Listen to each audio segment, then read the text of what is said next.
এই সবাই চুপ কর।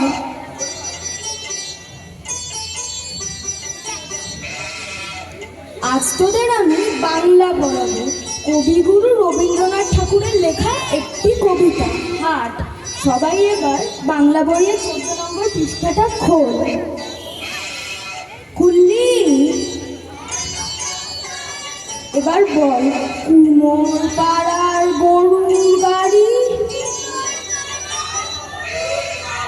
বোঝাই করা কলসি হাড়ি। এই জোরে বল। গাড়ি চালায় বংশী বদন, সঙ্গে যে যায় ভাগ্নে মদন। চুপ কর। সঙ্গে যে যায় ভাগ্নে মদন। দাঁড়া দাঁড়া, এবার সবাই স্লেট বের কর।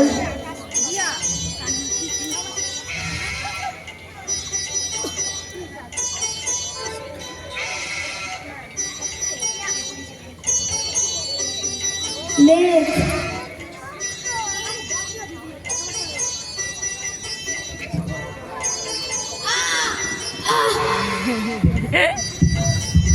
কে করলি এটা?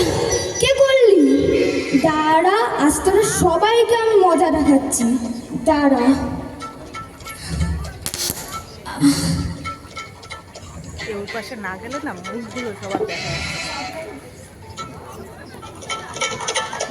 একটু বস।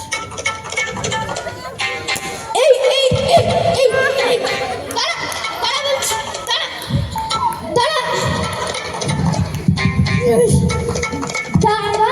আজ তোরা সবাইকে আমি নালিশ করছি। দাঁড়া।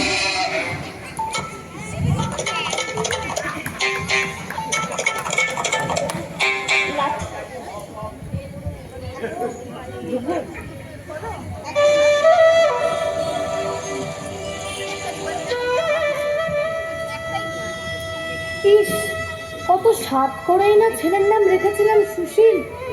ভেবেছিলাম নামের জোরেই বোধহয় শান্তশিষ্ট লক্ষ্মীটি হয়ে থাকবে, কিন্তু না, ছেলেটা একেবারে সকলকে অস্থির করে তুলেছে। না, এর বিহিত কাজ আমি করবই।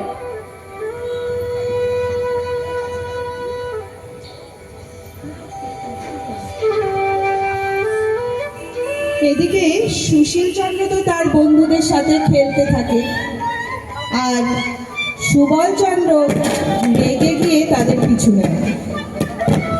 দাঁড়া দাঁড়া দাঁড়া দাঁড়া বলছি, দাঁড়া দাঁড়া দাঁড়া দাঁড়া। বাবা বল, কেন মাস্টার বলছি তুই কেন খেলে দিয়েছিলি? বল বল বাবা। বল বাবা, আমার ভুল হয়ে গেছে, ছেড়ে দাও। ছেড়ে দেবো? আমি তোকে ছেড়ে দেবো? বল ছোটা, বল কেন মাস্টার বলছি তুই কেন খেলে দিয়েছিলি? বল বাবা, আমার ভুল হয়েছে, এমনটা আর হবে না।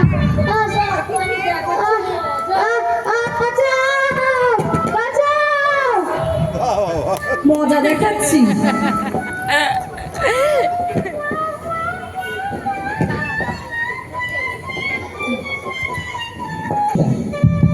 স্কুল দুপুর 2টায় ছুটি হয়ে যাওয়ার কথা, কিন্তু আজও প্রায় দিনের মতোই সুশীলের কিছুতেই স্কুল যেতে ইচ্ছে করছে না।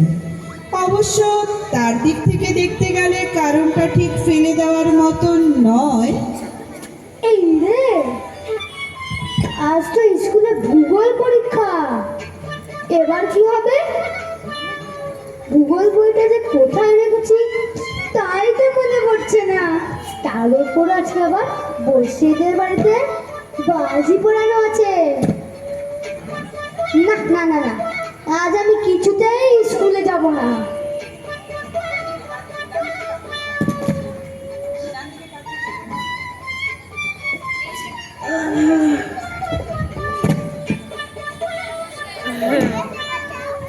কি রে, এত বেলা অবধি মটকা মেরে শুয়ে আছিস রে?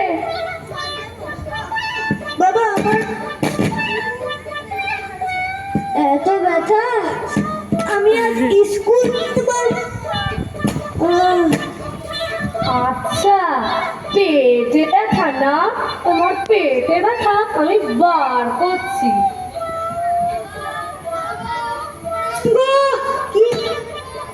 তা সত্যি তো?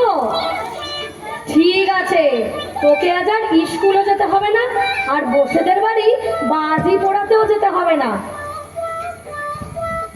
হ্যাঁ, আমি তোর জন্য একটু লেমন জুস এনেছিলাম। না থাক, তার তোর খেয়ে কোনো কাজ নেই। আমি বরং তোর জন্য একটু পাঁচন বানিয়ে নিয়ে আসিস, সেটা খেয়ে তুই একটু বিশ্রাম কর, পেটে ব্যথা একেবারে সেরে যাবে। যা, এবার কি হবে? বাবা তো আমার সব আনন্দটাই মাটি করে দিল।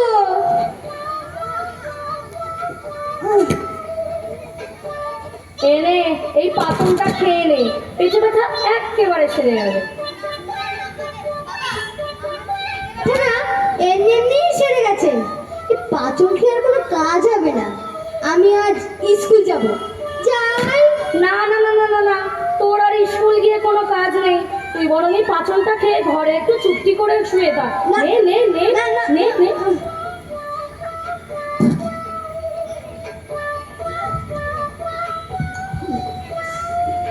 সুশীল কাঁদতে থাকে আর বলতে থাকে, এই ছোটবেলায় দুষ্টুমি করুন না তো কখন করবো?